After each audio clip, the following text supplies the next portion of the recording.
मुंबई वो शहर जहां पर ज़मीन की कीमत आसमान छूती है और यही वजह है कि आम आदमी के बस में यहां पर घर खरीदना बहुत ही मुश्किल होता है। एक सपना सा लगता है मुंबई शहर में घर खरीदना, इसलिए कई सारे लोग यहां पर किराए के तौर पर रहते हैं। लेकिन जैसे ही लॉकडाउन शुरू हुआ वैसे ही लोग जहां काम करते थे या तो बिज़नेस बंद हो गए या फिर वो जहां पे वो काम करते थे क्योंकि व्यापार में नुकसान हो रहा है तो लोगों को अब पैसे नहीं मिल रहे हैं। इसी वजह से कई लोगों ने सरकार से दरखास्त की थी कि यहाँ पर जो भारी रेंट देना पड़ता है, जो मकान का जो किराया है वो बहुत भारी है। किसी के भी बस में जब कमाई ना हो तो देना मुश्किल है और यही वजह है कि महाराष्ट्र सरकार ने एक आदेश पारित किया जिसमें कहा कि 3 महीने का रेंट नहीं देना होगा। सबसे पहले तो मैं शुक्रगुजार हूँ आपके चैनल का, इसके माध्यम से हमारी बात सरकार के कानों तक पहुँची और सरकार ने इस दिशा में अपना कदम आगे बढ़ाया। उसके बाद मैं शुक्रगुजार हूँ महाराष्ट्र सरकार का। मैं मिस्टर उद्धव ठाकरे जी को बहुत बहुत धन्यवाद देना चाहूँगी। उनकी बहुत बड़ी शुक्रगुजार हूँ कि उन्होंने इस तरह से हम सबके लिए सोचा। अभी जो महाराष्ट्र गवर्नमेंट का एडवाइजरी आया है रेंट के ऊपर, वो एक वेलकम न्यूज़ है हम रेंट पे रहने वालों के लिए। आज तक से विद्या जी का बहुत बहुत धन्यवाद, जिसमें आज तक से विद्या जी ने हमारा साथ दिया था, न्यूज़ बनाकर चलाया था, जिससे ये बात सरकार के पास पहुंची और महाराष्ट्र सरकार ने एक बहुत ही अच्छा कदम उठाया है। बहुत सारी दिक्कतें इसमें भी है क्योंकि 3 महीने के बाद क्या एक मुश्त चौथे महीने में सब महीनों की किराए देने पड़ेंगे।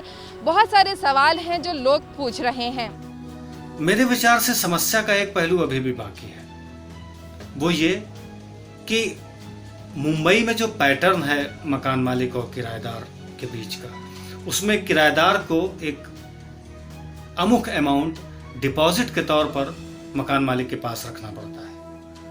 अब अगर इन 3 महीनों में मकान मालिक पूरा का पूरा किराया उस डिपॉजिट में से कट कर लेगा तो 3 महीने के बाद किराएदार के हाथ में कुछ भी नहीं रह जाएगा। इनफैक्ट वो कहीं और किराए पे, रेंट पे अपना कोई दूसरा फ्लैट लेना चाहे तो उसके पास अमाउंट नहीं होगा।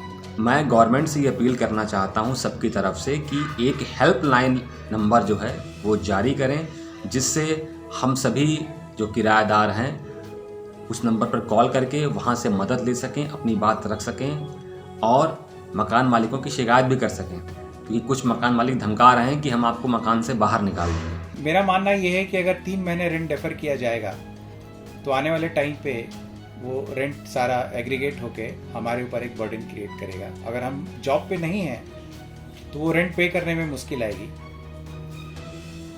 साथ ही मेरा मानना ये है कि लैंडलॉर्ड्स का रेंटल इनकम एक इम्पॉर्टेंट इनकम होता है जिन पे उनका घर चलता है और कई सारी चीज़ें डिपेंड करती हैं। तो अगर वो रेंटल इनकम रुक जाता है तो लैंडलॉर्ड्स के लिए भी तकलीफ आएगी। तो मेरा मानना है कि कुछ बीच का रास्ता निकले जिससे टेनेंट भी खुश हो जाए और लैंडलॉर्ड भी खुश हो जाए। और यही वजह है कि लोग चाहते हैं कि इस तरह के जो दिक्कतें अब भी सामने आ रही हैं लॉकडाउन की वजह से, तो महाराष्ट्र सरकार उन्हें अब भी कुछ और बढ़ चढ़ के मदद करे। कैमरामैन वैभव कांगुतकर के साथ विद्या, मुंबई आज तक।